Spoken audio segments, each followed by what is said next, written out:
Hello and welcome to the next episode of the Existential Files. So hello, Louie. Nice to join you today. So what you got brewing?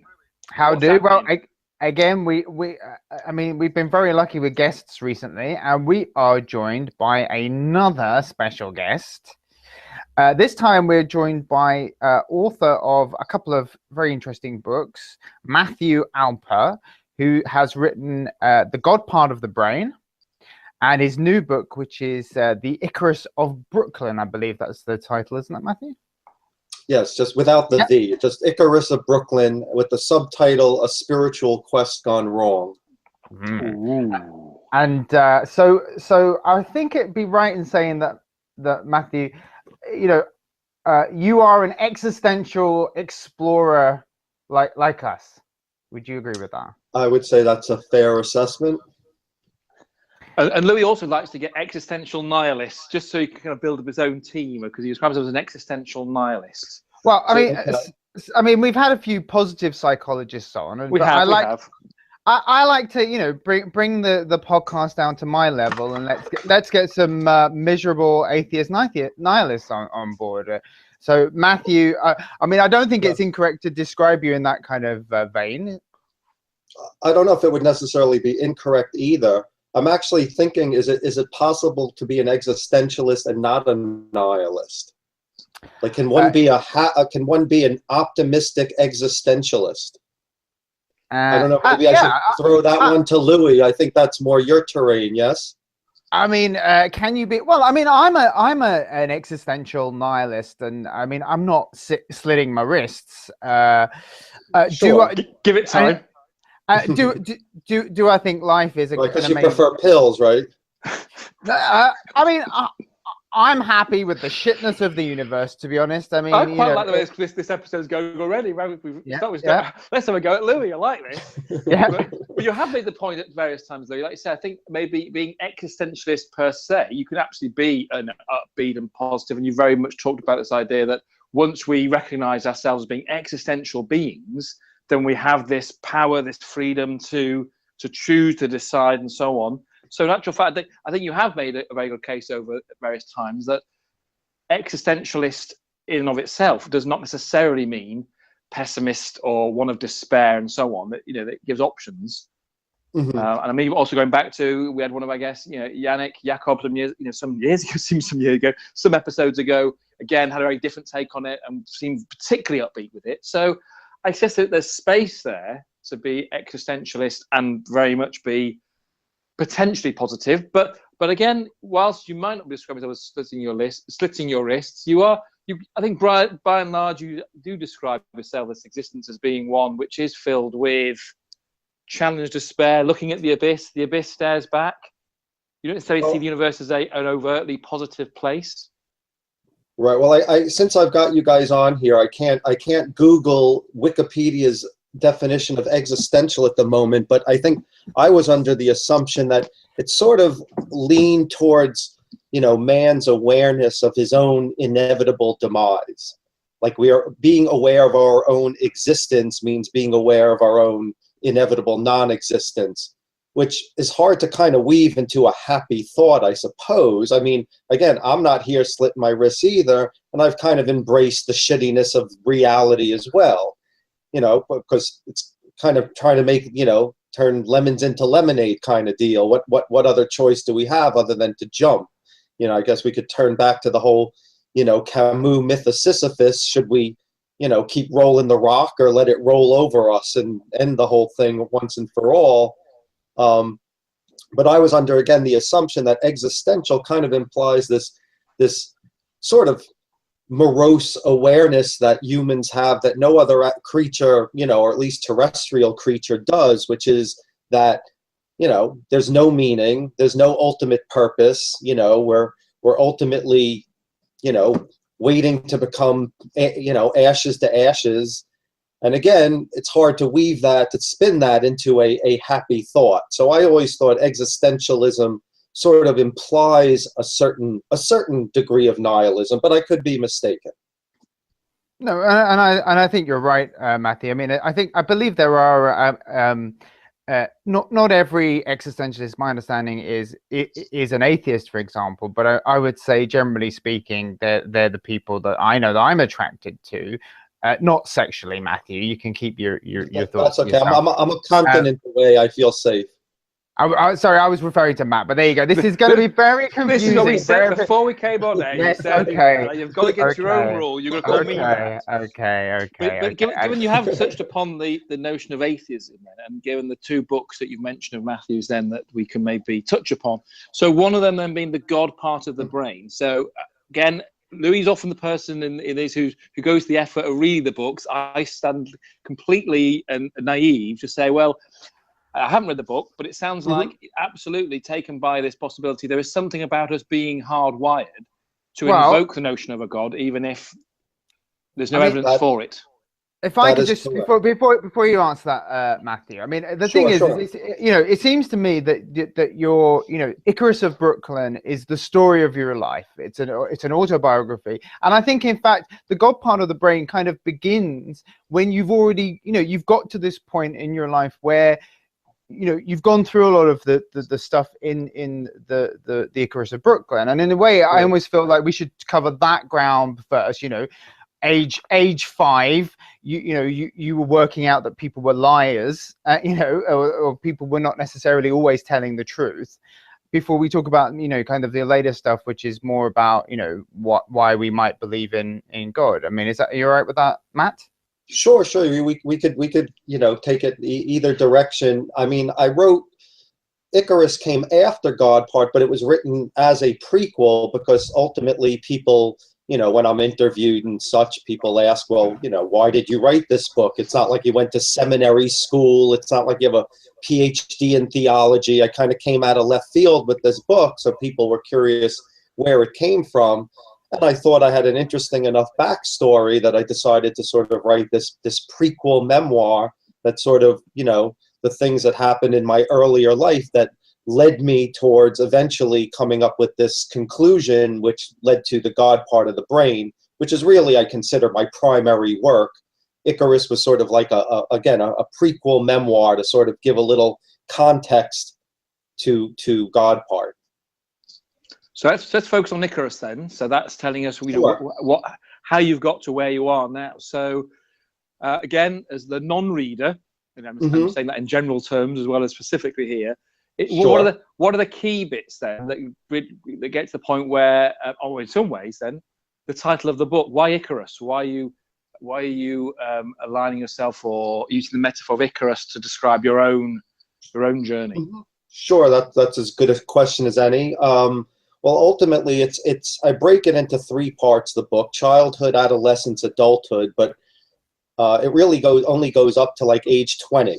So adulthood is really just sort of like age 18 to 20. It's not like my entire life. It's really just a portion of my life, which was sort of the events that occurred in my early life that led to this particular type of quest. So childhood is broken up to chapters of things like consciousness, death, God, infinity, various epiphanies that I had that I also felt, would be shared because there's a certain universality in that at some point in our lives, we all sort of come to terms with this notion that we're going to die. As children, we conceive of the notion of death, which kind of hit me particularly hard and left me really with on a lifetime search for trying to come up with some type of knowledge as to what that meant, because here I was now hearing various versions of what death was. So I had people from classmates to classmates' parents to teachers sort of offering notions of a God and a heaven, and we're all going to be joined together one day. But I was probably I was as curious a child as I was also a skeptical child. I was one who was prone to stop believing in Santa Claus probably by age 6 or 7, if not earlier. I don't remember exactly, but I began to sort of align notions of God with Santa Claus, more or less, that until someone offered proof, I basically had a quest ahead of me to try to get to the bottom of things. And then, a counselor at day camp when I was like 8 years old, 9 years old, introduced me to this concept of the infinite, and, you know, made a point of pointing out to me how small that made me.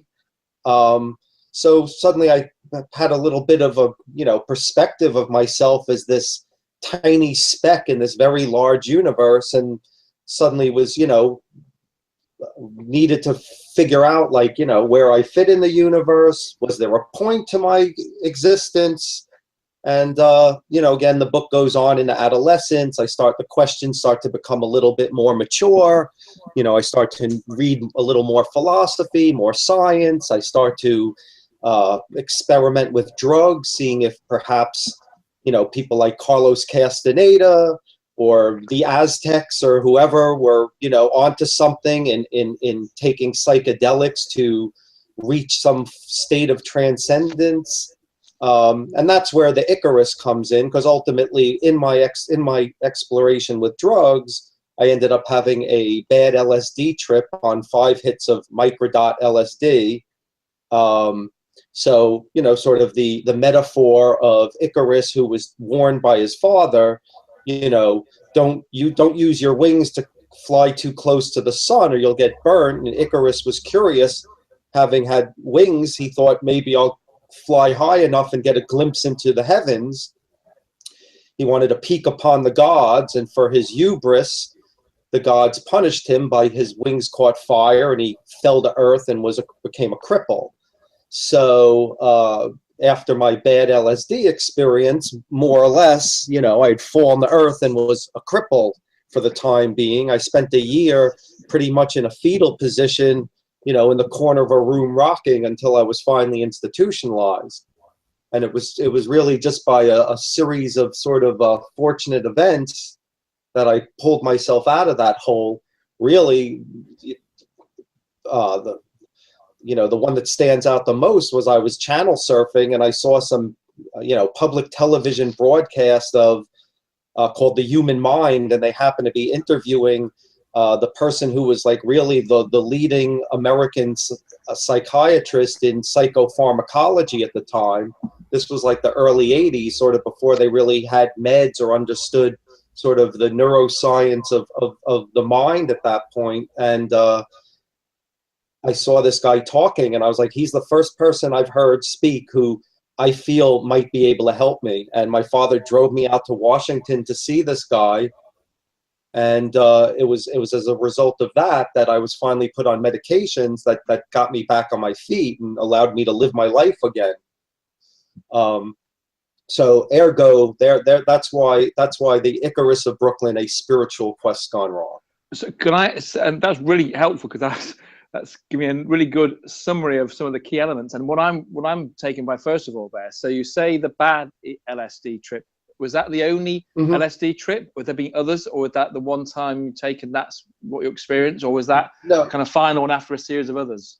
Yeah, no, there that was a series. That was probably about the maybe 7th time I had tripped. The first time was with and I describe all of this in Icarus. The first time was with a high school buddy in his apartment in Coney Island, Brooklyn, and honestly, all of my experiences with tripping prior to that were amazing. I mean, I don't want to be here to be an advertisement for, hey, everyone drop acid, because it does come with its hazards. But it was all of my experiences were truly remarkable. And I had a great time, but ultimately the goal was to see if I could somehow transcend the physical realm. And even though I was having these, rather,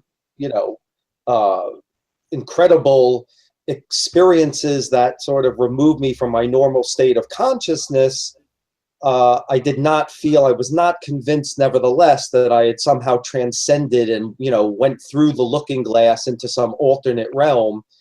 And people were suggesting, well, maybe you just need to take more. And, and I just figured at the time, I was a teenager, like many teenage boys. I suffered an immortality crisis, a complex, and thought nothing could do me harm. And here I was dropping pills by the handful. I mean, me and my friends were really reckless. We were pretty much dropping anything we could get our hands on. and you know, downing it as a chaser with like a liter of vodka kind of thing, and always woke up in one piece. I mean, we were pretty resilient kids, but it wasn't until finally while at college at Vassar that I had my bad trip with the 5 hits, and that was sort of the beginning of the end for me.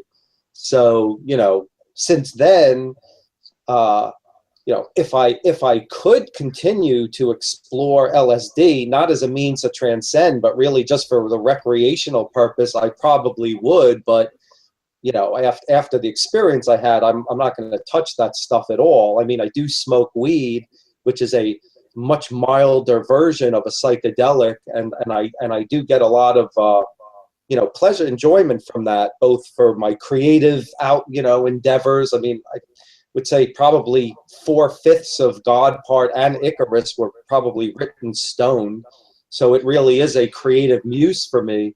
But that's as heavy as it gets. You know, I smoke weed, I'm a social drinker, but I'm never going to be able to really explore anything more than that. And I'm content with that. But yeah, that was not my first trip. And you're saying then some of those, you know, prior to the bad trip, the experiences, whilst you know, something was remarkable and so on, but nothing there again where you felt as though you'd had that insight you were searching for. Correct. Yeah, I was seeking transcendence, and here I'd been, you know, reading from various authors who were suggesting that that was a possibility. So as far as I was concerned, you know, again, thinking no harm could come to me in the process of this search, I figured I'll leave no stone unturned. And, you know, one of the stones that needed looking under was the drug component, because this was one of the many ways that people were suggesting one could break on through to the other side. And I mean, if I can say, Matthew, I mean, my experience in life is, I mean, are you surprised by the universality of your experience? Because I mean, I was reading your book, you know, and I questioned my parents. You know, I stopped believing in Santa Claus. You know, and I actually had an existential break precipitated by hallucinogenic drugs. You know, certainly and like yourself in some ways. I mean, I think Matthew, Matt, when you say, you know, you didn't learn something. I mean, when I took hallucinogenic drugs, I realized that you know, these drugs were messing with my sensory systems, you know, and I was not having any insight into the universe. I wasn't learning anything new about the universe, other than my perception of the universe was being, you know, made inside my head, you know, and for anybody else who was thinking that they were somehow communing with the universe, well, you know, that's maybe what they thought. But again, you know, it was going on inside their head. Right, which ultimately is the message behind the God part of the brain, that all of our concepts of, you know, any form of spirituality, be it gods or whatever one believes in, are projections, manifestations of the way humans are hardwired to perceive reality. So, you know, there are plenty of people out there who don't need, you know, any psychedelics to have all sorts of, you know, visions of a transcendental reality and to feel that they are part of one. Again, being the skeptic that I was, you know, I wanted something a little more definitive than just an altered state. And again, they were amazing experiences. And for me, they weren't just perceptual. It wasn't just like the blurring and the, you know, sort of streaks of color with movement, etc. They were also, you know, brought me on sort of philosophical paths. I had some good, smart friends at the time, and we would, you know, find ourselves engaged in conversations about the nature of reality that were a lot of fun, especially when you're sort of in the midst of some type of, you know, quasi-reality itself. So they were insightful experiences and they were joyous experiences, but I was not convinced they were transcendental experiences, which meant either, you know, psychedelic drugs were not, in fact, a gateway to a transcendental reality, or I wasn't using them properly or doing enough of them, which led to me saying, fuck it, and swallowing a handful of 5 hits of it. and we hear how that worked out for you. So you then Exactly. saying then that kind of brought that part of it very much to a dramatic end, and to the point Correct. where eventually then, so without wanting to sort of do a spoiler kind of thing in terms of the book itself, Sure. it's bringing you, in some ways, it's the story behind that brought you to then this idea, the ideas you're exploring in the God part of the brain. Is it given that you're maybe feeling as though that there isn't this kind of transcendence to achieve, whether it's through psychedelics or other ways, can we learn something about the nature of the human brain and why it may lead to these kinds of experiences? Right. Well, I don't even know if there was a direct connection between my personal experiences and the writing of the God part of the brain, or the concept behind it. What it did do is it just closed the door on my feeling that there would be other channels by which I would transcend. Didn't mean that I could say I knew with certainty that transcendence wasn't real, and that there wasn't, for instance, something beyond physical death. I was still skeptical and doubtful, but I didn't have anything that represented, a hard evidence to suggest otherwise.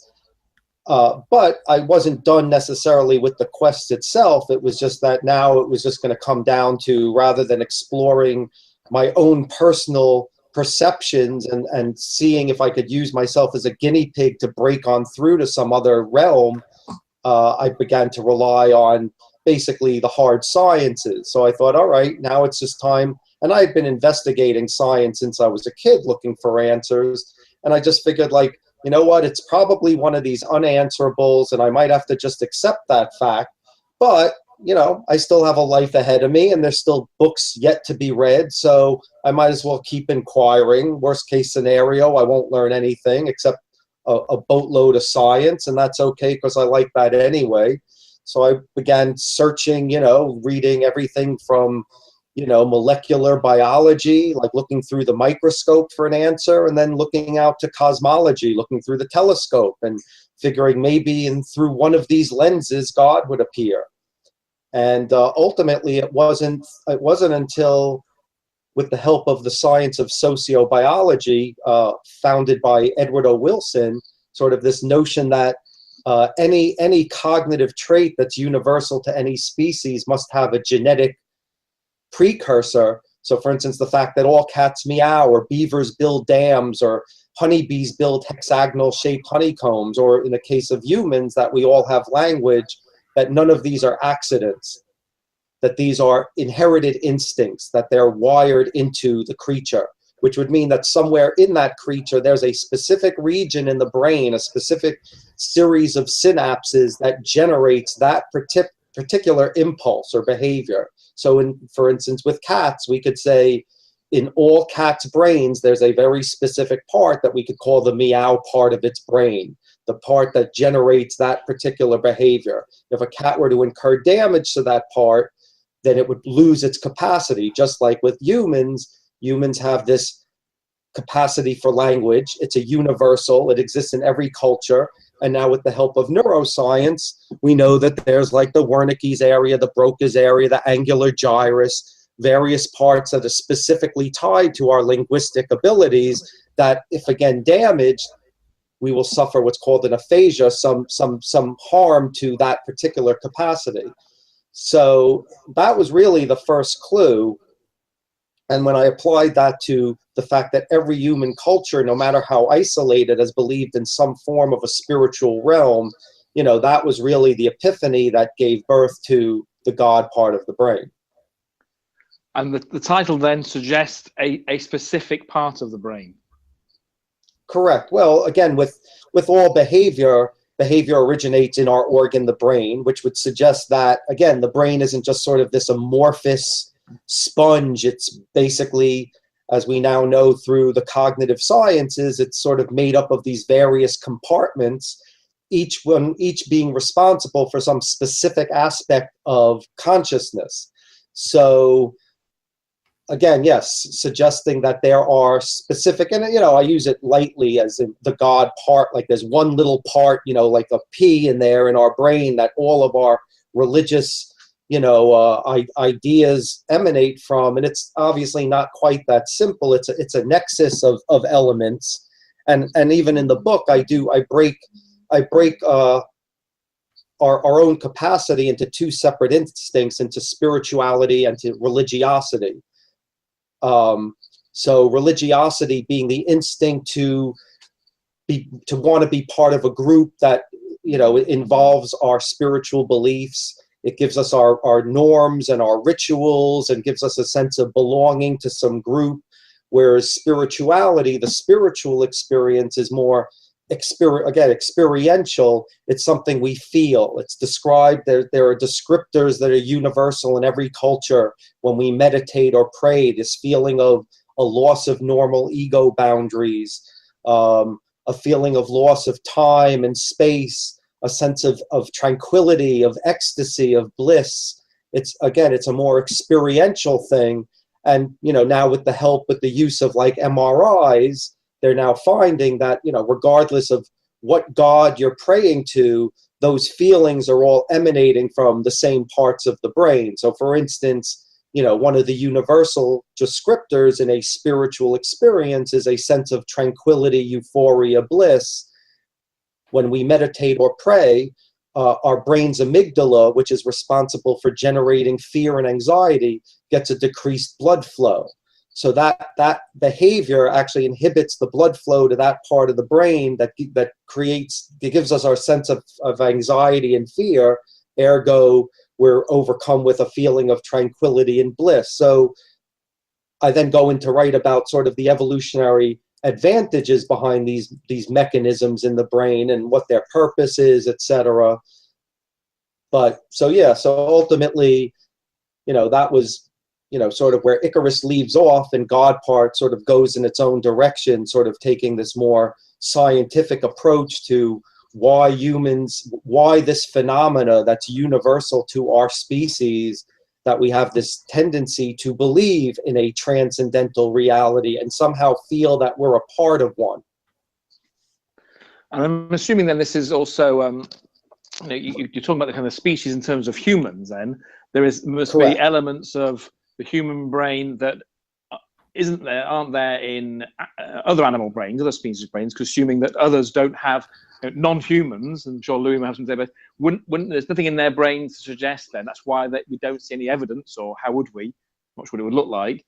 That other species have this similar aspect of their brain chemistry, which would lead to those. Obviously, it comes with this sense of consciousness, and it's something again that Louie and I have discussed in other podcasts and with other guests about what it means to be conscious. And with that, is it that brings this kind of question of existentialism and recognizing one's own existence and mortality, because one needs consciousness to do that, one would suspect. And therefore, without that, you not only have those kinds of reflections, and of course, within that, some reflections that could include a sense of something more, something else, something we might describe as God, and so on. Right. Well, actually, that plays an important role in my book. So, after I sort of give a bunch of information that sort of leading to this hypothesis that perhaps human beings are genetically predisposed to a belief system, the chapter after that is called The Rationale, where I felt like, all right, well, now I have to come up with some explanation, like, why would we have evolved this? Every part of our being, exists because some environmental pressure forced an evolution of that particular, organ, or in this case, cognitive trait. So I began to look at like, well, what is it that's unique about humans? We have music, we have math, we have language. There's a bunch of things, and they're all connected to, yes, the cerebral cortex, the part of the brain that humans have that other animals don't possess. But most importantly, I felt that the thing that separated us from the other species was self-conscious awareness. I felt that that was probably going to be the clue that would lead to the solution as to why we may have evolved this sort of spiritual consciousness, this God part of the brain.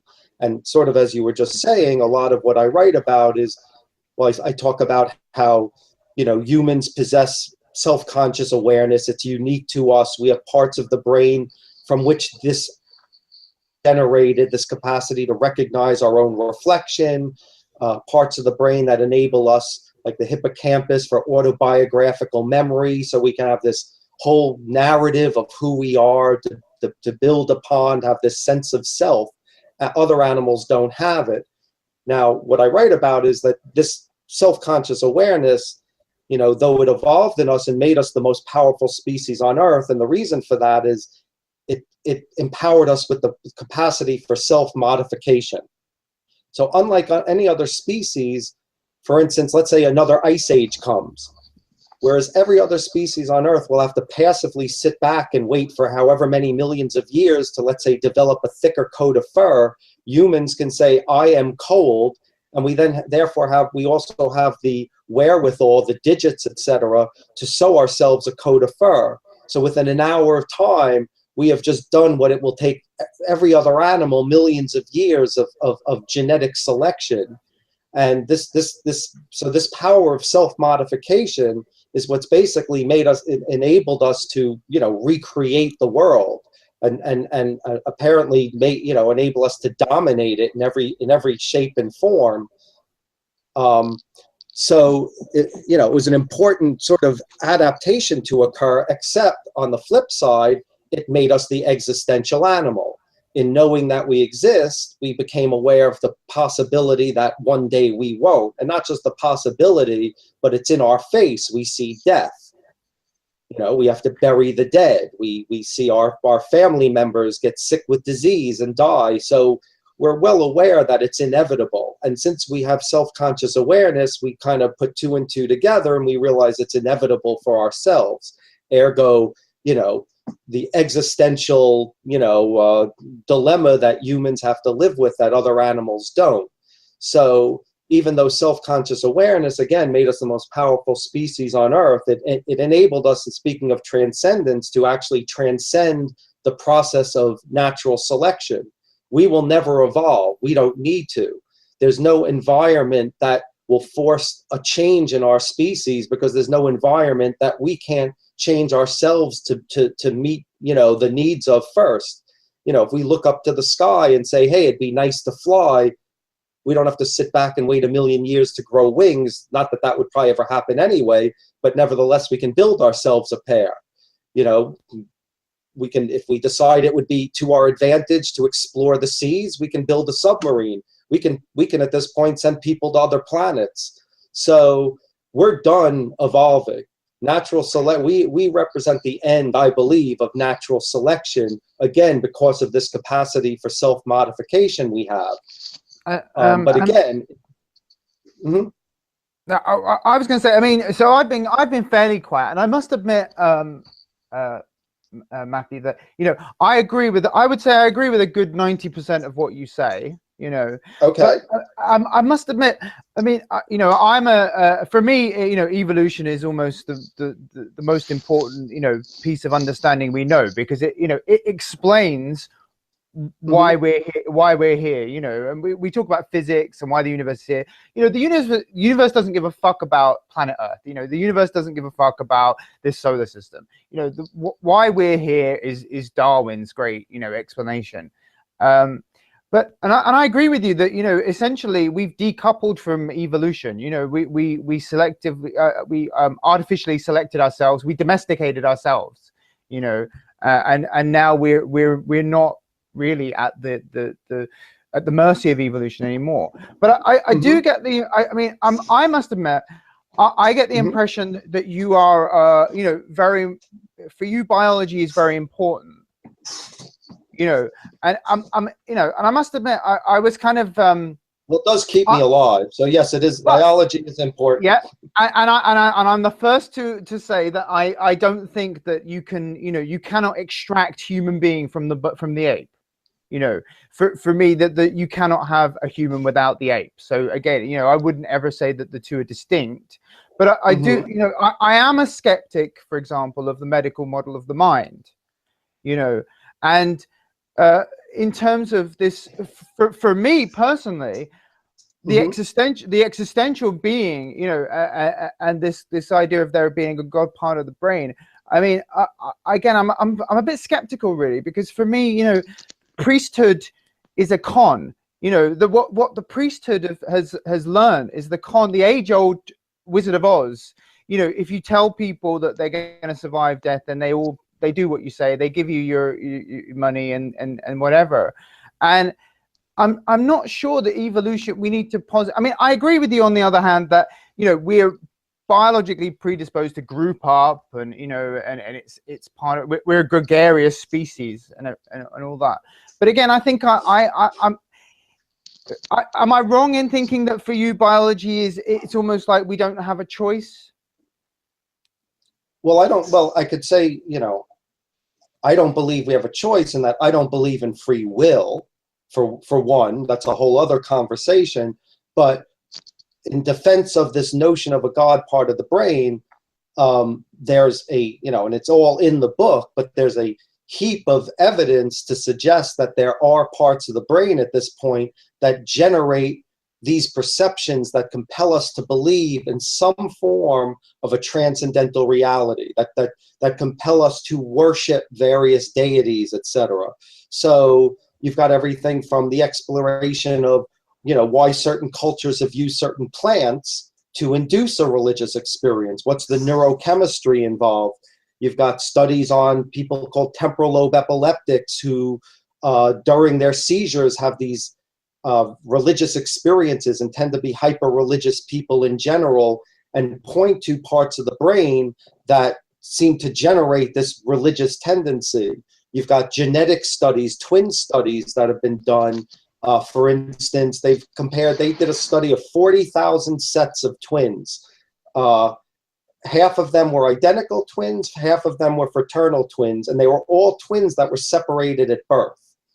And they compared all different types of behaviors, including tendencies towards religiosity. And what they found was that there is a 50% higher likelihood in pretty much across the board, every behavior, that if one identical twin separated at birth from its twin has a tendency towards a certain behavior, athleticism, musicality, there's a 50% higher likelihood that his identical twin will share, those behaviors as compared with fraternal twins separated at birth, showing that there is a genetic correlate between religiosity, religious behaviors, and that included a questionnaire of like, how often do you go to church? How often do you pray? How strongly do you believe in a spiritual reality, etc.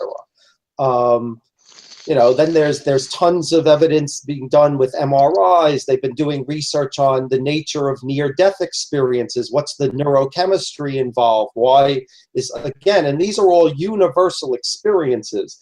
You can go to the jungles of the Amazon, the jungles of Africa, or any of the Western civilizations. There are people who claim to have what we call, it's a phenomena, a near-death experience. Another example of a phenomena, religious conversion.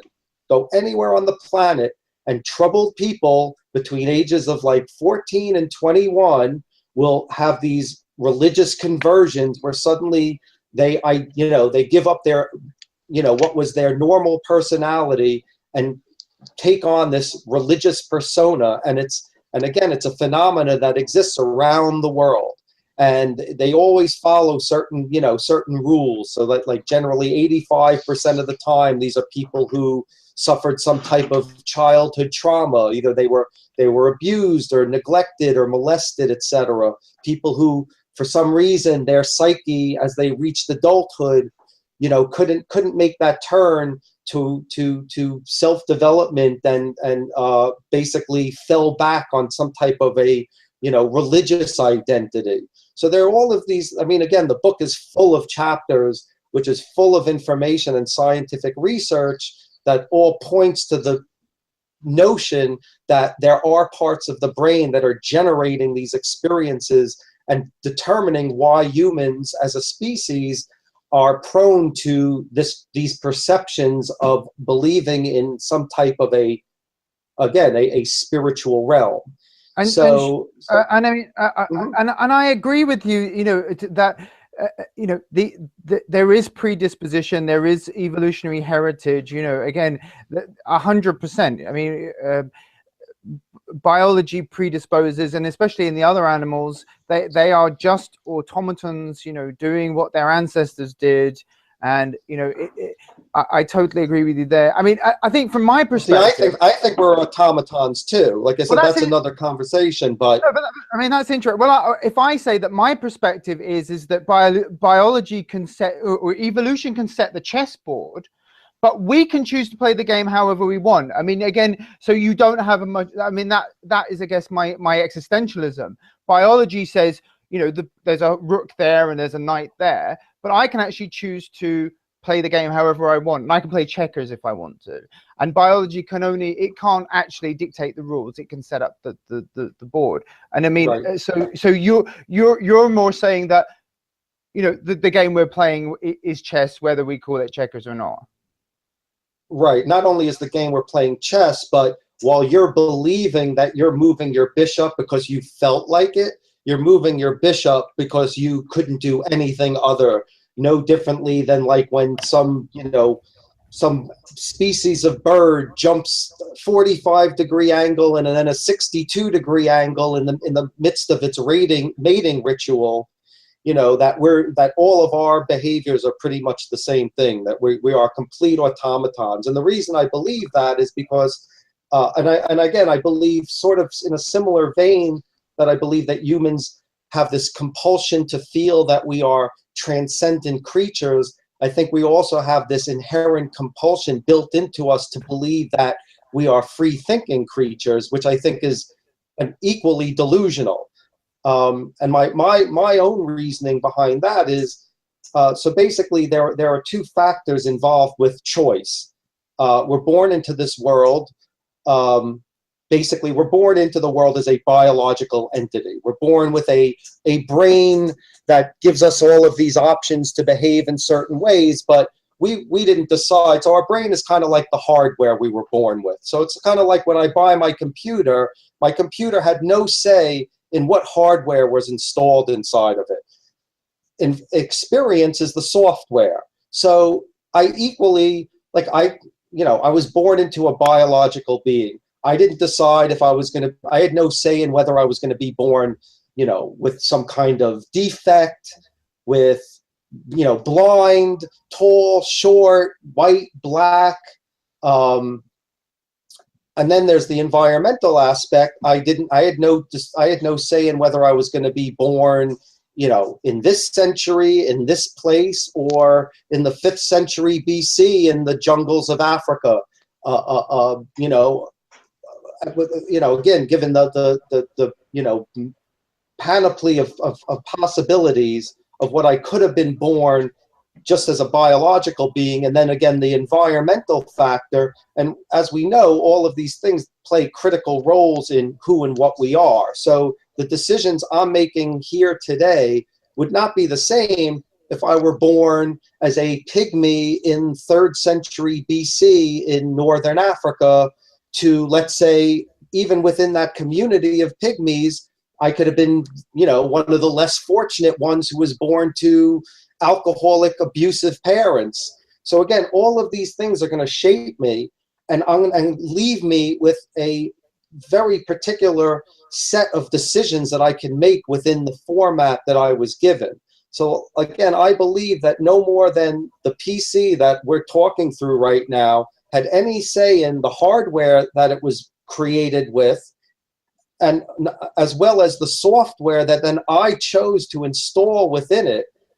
If my computer had a chip that somehow enabled it to think that, it was pulling all the strings, and when it signed up onto Google, that was its decision, that I feel like basically that's the state of humanity, that we are automatons. And we're built equally with this sensibility because it's what gives us a sense of self. It's necessary to our existences and to live a normal existence. I mean, even though I might believe that philosophically, I'm not walking into the world being like, I am a computer, I have no say in anything I'm doing. I kind of like, you know, even though I believe that philosophically, I throw that awareness, you know, off to the side and then live my life as a, you know, in my mind. Yeah, go on. No, well, I mean, I was going to say, I mean, Matthew and I, we've talked about this quite a few times on the podcast. You know, I mean, it's funny, really, because, you know, I don't even believe in Louie. I don't even believe in Louie. You know, I'm a biology and I'm a psychological identity. But for me, but I actually believe but I do believe I'm existentially free, whatever that freedom might mean. Whatever that freedom means, if you don't believe in your biological identity or your psychological identity. And I frequently say, I don't believe in Louie. Except as an autobiography being written, you know, day in, day out. And of course, I act in a way as if I am a person. I don't walk around going, no, you're talking to Louie. Louie doesn't exist. You know, of course, in a day-to-day existence, I act as though I'm a person. But ultimately, if you ask me, you know, I don't really believe in Louie except as a free consciousness looking to orient himself, you know, in the world. And he looks to his biology sometimes, he looks to his psychology and his autobiography sometimes, but neither of those restrict our existential freedom in the now. You know, if I choose to ignore my biology and you know, go and have, say, and decide I'm the wrong gender, decide to chop off my legs, decide to go and do, you know, commit suicide, for example. I mean, you know, or in terms of identity, and I might choose to just, you know, forego things that were my childish things, or forego things that I found interesting when I was at a different age, and become a new person. I think, again, that's something that's open to me. But it's interesting that even the two of us who, you know, and definitely, I mean, I agree with, as I say, I agree with a huge amount of what you say. Even then, we might disagree in some of the, say, finer points of our freedom or philosophical aspects of it, which is, again, you know, one of the interesting things about this podcast is that we get to talk to a variety of people with different perspectives. And may I then just throw in my sort of tip on this? Isn't it essentially then, Louie, then that all those things you describe in terms of, whilst we nod to the importance of biology, and you have said before, and I think you're trying to reiterate here again, saying that yet this notion of the existential freedom one has, isn't Matthew saying, yeah, it's an illusion? You operate as though you have those choices, but they're not choices. And there will be people out there, and I know correspondents that I have that are very much of the same opinion. I mean, I must admit, I fall onto that. And I have a lot of sympathy for that opinion. You know, what the nature of free will, the nature of determinism. But I must admit that I see myself as a free, you know, existential entity, not allied to biology, not allied to my psychological identity either. And so what does that mean in a meaningless universe? What does the freedom to do whatever you want, what does that, you know, you're basically, there's no room in the inn, and you're expected to find a value in a valueless universe. I mean, what you may find a hole and fuck it, or find a direction and walk in it. It matters not. You know, again, this is what we're talking about in terms of the existential dilemma. And I personally don't feel that fuck nature. I don't give a shit if nature is destroyed when I die. What the fuck? What has nature ever done for me? You know, what have the Romans ever done for me? You know, and again, I don't see. Sorry, man. Well, I have a question for you. So you say, you know, your choices aren't beholden to your biology, and they're not beholden to your psychology. So I'm wondering, like, where do they come from? Like, do you believe in sort of this notion of a soul, like a ghost in the machine? No, I mean, like, are your choices coming from something that transcends your biology? Sure. Because if not, then where are they coming from other than your biology? Sure, but I mean, for what we're talking about is levels of evolution, and you know, I was having this conversation with myself earlier because I thought we might get into this kind of ground. You know, I was having the conversation with myself. I love the fact you say I was having the conversation with myself. Who's the I and who's the myself in that? Yeah, but still, up yours, Matt. No, you know, carry on. I like it we're at this level. You know, to quote Richard Dawkins, I love Richard Dawkins. You know, the life is an accumulation of errors. The only thing that DNA ever wanted to do was produce an exact replica of itself. And on the back of errors, we get life, and we get life as we see it in the world. And you know, just because, you know, and for me, that those apes, you know, 150,000 years ago, that the first human beings are the environment, are the rock pool in which a new type of life emerges, and that is the human replicator, you know, language and memoplexes, and from there, you know, we have in the same way that the original molecule is not allied to the inorganic constituents from which it's made, you know, again, what goes on inside the minds of those early apes is again not allied to the biology in which it finds itself, but on the other hand, it cannot get out of that. You know, we are full of water because we evolved in water, and you know, I don't think it would make any sense for us to kind of get out of that water. I mean, it doesn't make any sense. Water is an important part of our being. The ape is an important part of our being. The ape shapes us, but we aren't the ape. Okay, so if you believe the ape shapes us, and we could go back further, then the earthworm shapes the ape. And I'm going to guess, if I ask you, do you believe that the earthworm has free will? Because you called those other creatures automatons. So it sounds like there's a leap of faith here where you somehow believe that in this delicate process of evolution, that somehow in the transition between, you know, ape and human, in that like 150,000 year that gave birth from like Homo erectus to Homo sapien, that somehow a spark was infused in us that separates us, that gives us free will, sure, and breaks us away from the automatons, as you called them, that predate us. And what is that spark that you believe you possess, and where did it come from? Right, I'm gonna say whoa there, Matthew. I mean, for me, for me, it's language, and what language involves is the symbol manipulation, and then those symbols almost kind of take over in a way that a virus on your computer, you know, you have an operating systems have changed hugely since, you know, they first developed. You know, your Windows 10 is so far removed from a calculator or a punch card, you know, computer, that sure, just as we're removed from the earthworm, sure, but at the same time, you still wouldn't suggest that program possesses free will. So well, I'm just curious where you believe your spark comes from. Sure. Well, for me, I think that, I mean, and this is for me, it's the existential freedom that comes as a part of being human. And that comes from, you know, I was reading your book today, and you were talking about, you know, the caves and the cave paintings. And for me, I think that in those caves, human beings suddenly, the spark that they had was the I, the self, you know, the language, the autobiography, the writing down of your narrative. I am doing this today. I am going to do this tomorrow. I'm going to go and do this the next day. And I think from there, you know, the biology sets up the pool, the thinking, the thoughts that are human thoughts, not animal thoughts. You know, my cat has nothing inside him like that. And those thoughts that go on inside those human beings' heads, the stories they were telling themselves, are what changed us. Whether you think that's magical or not, I mean, I don't think it's magical. I think it's you know, potentially a new form of a replicator, possibly. I mean, I think it's an illusion myself. Sure. But sure, go on. No, but the thing is this is what when I said a few minutes ago. I mean, for me, yes, I don't believe in, you know, in Louie at all. There is a consciousness that keeps asking the question, who am I, where am I, what am I?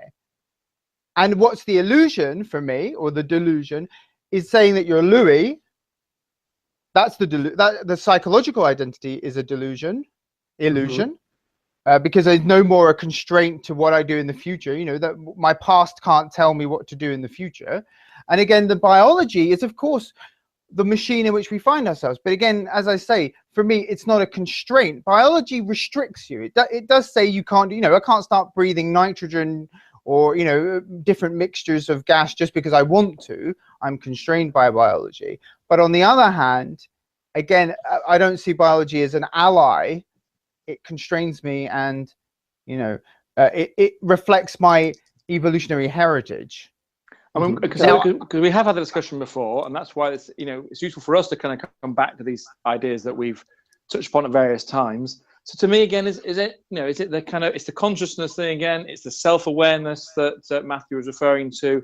It's that element, which again is a relatively recent part of evolution, at the point at which once we become, whenever consciousness, in quotes, starts to appear, and we've said before that links with language development and so on, and this therefore sense of self, which could be an illusion, but that's the point which seems to distinguish humans from non-humans. I'm going to say, if anybody's interested in the discussion we've been having, you know, read Matthew's book, because he talks about, you know, the whole fucking thing from the Big Bang all the way through, and it's well worth a read.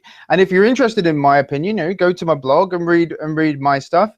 And again, I would talk about very similar stuff and agree or disagree and find, you know, existential freedom or see automatons. You know, in many ways, I agree with Matthew. You know, there is no soul inside us. You know, we die. There's no afterlife. We're not going to see anybody. The universe wasn't made for us. You know, and what existential freedom means for living our lives, you know, it doesn't really, you know, it doesn't really mean a lot at the end of the day. It is what it is, a big pile of shit, as we began the discussion, I think, off air. But the universe didn't promise us that the answers would be good. And I think Matthew would agree with that. Right. Well, yeah, I agree with you in that I believe we are entirely purposeless, meaningless beings. The only difference is I think I probably believe we're even less purposeful than you do, in that I don't believe we have free will. So whereas you believe, like at the very present, every word that's coming out of your mouth, you're choosing, which in a sense gives you an inherent sense of purpose, because you're your own God. You're creating your reality with every second that you exist. Whereas I believe I'm not creating anything. I'm just like sort of, again, this deterministic automaton that's going through the motions and maybe having some fun while I'm doing it, just because, again, it's within my capacity to enjoy life, because that's part of my wiring to do so. But nevertheless, I don't believe that there's any purpose or meaning in any decision I make, in any utterance that comes out of my mouth, and I have no say in it ultimately. So sure. You're more purposeful than I am. Well, I might be a little bit more nihilistic than you. I hate to dethrone you here, but I'm just gonna add. Hey, Matthew, you fancy doing a blog? That's why I put a podcast. You and me. The two Matthews. Let's get rid of Louie. Just to clarify for any listeners, I frequently thank the unconscious machinery of my mind for the writings that we do. So just to make sure I don't plagiarize myself, that I didn't necessarily write any of this shit that I'm saying. Thank you, unconscious machinery of my mind. But I mean, you know, I get what you're saying, Matthew, and as I say, I frequently have people who say very similar things. I wouldn't say it was in any way. It's a minor point, and again, you know, I think ultimately determinism versus free will. I don't think there's anything in it particularly anyway. I don't think it necessarily. I mean, as I say on my blog, for example, you know, everythingispointless.com. Everything is pointless, whether you have free will or not. You know, whether you're a human being or not, whether you're a black hole, whether you're a galaxy, it doesn't matter. It's all still pointless. So again, I think we're kind of splitting hairs a little bit at the end of the day, because okay, fair enough. Because I agree with you there. May I then, at least, I'm mindful of the time, because there's been a nice, you know, the time has actually somewhat flown. It's all relative and so on. When time flies when you're having fun. I mean, I think we've touched on some amazing and some really important concepts that have actually picked up themes that we have looked at throughout the podcast. Can we then say thank you to Matthew, and I'm wondering, I've really enjoyed this conversation and I think we've got a lot from it. Might you be willing to continue the conversation at some point, or pick up some of these themes at another time? Absolutely. Because I want to say, what? Go on. No, I was going to say, you know, I mean, you know, what more fun than just, you know, sitting back with two smart guys and having philosophical conversation. you know, whenever time permits, you know, count me in. Absolutely. Well, the fact that you refer to as smart guys, you're not so bad. You're not a good sense of character, obviously, but no, but absolutely. I mean, I agree. I mean, I think one of the great things about life, whatever its pointlessness, is to, you know, to think about, you know, the meaning of life and question these things and stuff. And it does whatever joy, it does bring a little joy into our lives, I think. Illusory Absolutely. or otherwise. Illusory or otherwise, exactly. All right. Well, thank you very much, then, Matthew. Thank you. Thank you, Matthew. Yeah. Cheers. My pleasure. Right, on to the other. Brilliant. And we'll speak to you soon. Thank you. Yeah. Bye-bye. Okay. Bye-bye. Bye-bye.